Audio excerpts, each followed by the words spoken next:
World Economic Forum in Davos. العلا FM.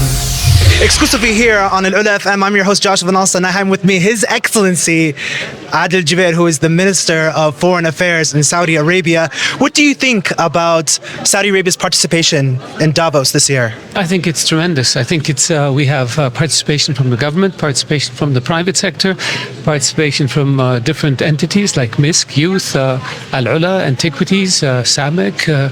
We have participation from youth, we have women, we have artists, we have everybody here.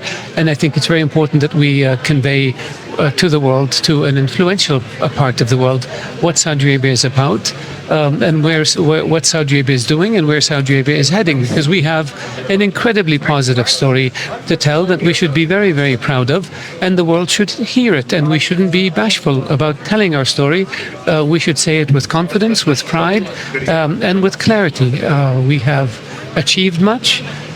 We should take pride in it, and we should share our pride and our joy with the world. And I think the world is beginning to recognize the incredible things that are happening in Saudi Arabia, and beginning to appreciate it and appreciate the impact that Saudi Arabia is having on the world, not only in terms of youth, but in terms of climate, in terms of seeking peaceful resolution of conflicts, in terms of technology, in terms of confronting pandemics, in terms of creating economic opportunity, in terms of all areas.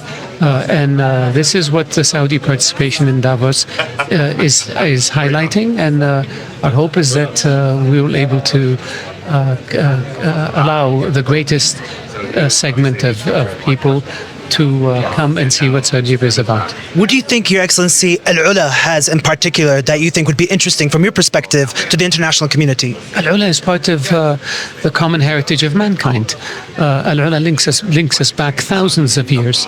Whether we are Saudi, whether we are Egyptian, whether we are German, whether we are Swedish, whether we are South African, it is part of our history as human beings. Many mysteries have been revealed in Al-Ula, and many mysteries will be revealed in Al-Ula. Whether it's the alphabet, whether it's the navigation, whether it's construction, whether it's science, every day that goes by we learn more about from what we discover in Al-Ula, and we learn more about ourselves as human beings, not as Saudis, not as Middle Easterners, as human beings. And the impact of that knowledge will affect all of us as human beings, irrespective of where we are on this small planet of ours. Thank you so much, Your Excellency, for your time. You're very welcome. You're very welcome. العلا FM. The sound of Arabia.